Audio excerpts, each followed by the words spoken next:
In this video, I want to talk about our agenda for this week, starting with our learning targets. This week, we are going to transition to talking about mobile devices, mobile apps, and mobile learning. And our first learning target is I can define mobile learning. Next, I can explain the benefits of using mobile devices like Chromebooks, laptops, iPads, tablets, and smartphones in your classroom. The third learning target is the ability, or that in the end of this week, that you will be able to explain the barriers to using mobile devices in your classroom. And finally, you can explain how to evaluate mobile apps. The agenda starts with just a reminder to take a moment for mindfulness each week before you start your work. If you have any questions, number two, don't forget, you can ask me those in any number of ways, including meeting with me on Tuesday evenings, emailing me, texting me, or calling me. The heart of our agenda starts with item number 3, which has to do with mobile learning. And for this item, what I would like for you to do is to read a little bit about mobile devices and their benefits and barriers for use in the classroom when we integrate them in the classroom, as well as evaluating them. So the first article is about benefits and barriers associated with mobile learning. This is essentially a lit review from a couple of articles that I've written on this topic.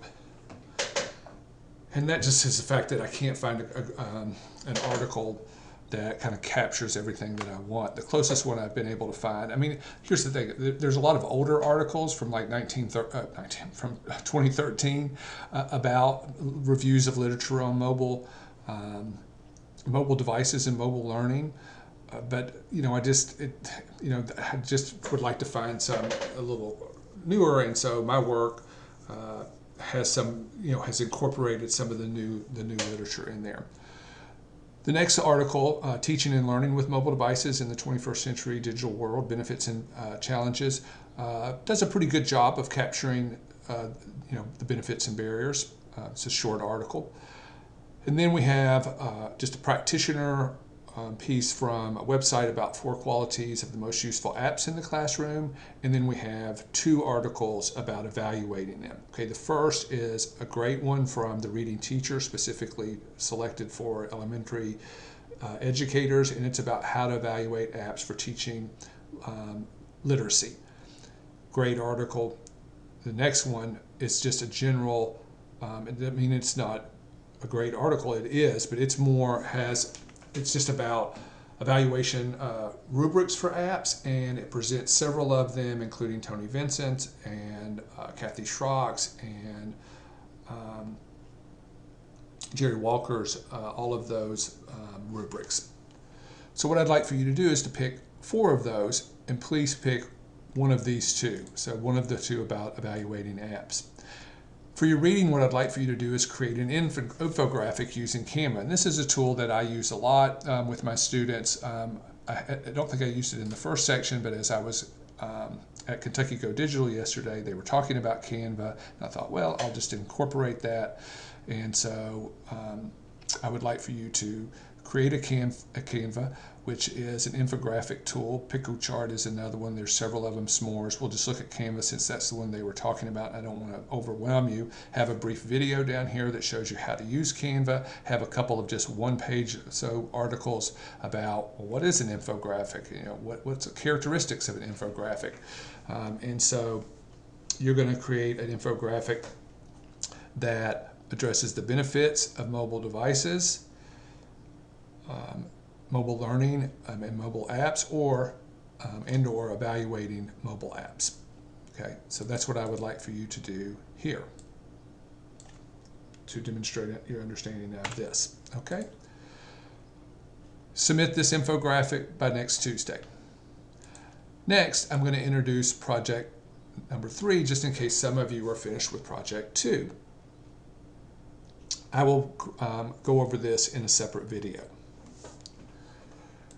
And then finally, I have some app resources here that you can look over to kind of help you find apps for Project 3, Technology Project 3, okay? NTI resources for this week, an article about trauma-informed approach to teaching through coronavirus, and then fostering a strong sense of community. 2 very big topics. This morning, if you attended Kentucky Go Digital, you know that the superintendent from Fort Thomas spoke, and that those are 2 topics that she addressed in her keynote presentation. You know, the need to care for our students during these stressful times, and to continue to strive to build a community in the virtual classroom. And then finally, one of the 4 digital tools, core digital tools that Jefferson County is focusing on is Screencastify, and this is a video to show you how to use that. So homework for this weekend, what's due.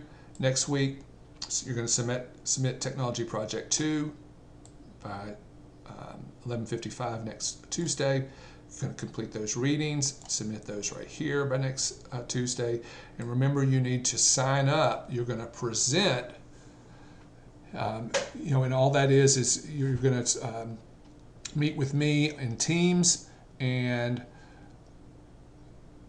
you're just going to show me how each of your technologies use, or how to use each one of your technologies based on that checklist that is connected to Technology Project 2. I will lead you through it. So I'll just you should have all of your assessments open, and I'll say, okay, let's look at Kahoot if that's one you're going to do, and I'll take the assessment. Okay. So it's very simple, very easy to do. All you need to do is be prepared and have all of your assessments open, and I will direct you through everything from there. Extended learning, don't have to do these. These are just here. These are topics related to technology, related to what we're talking about in class. If you want to extend your learning, they're there. All right, so that's this week's agenda, and I'll be available this evening if you have any questions about it. Take care.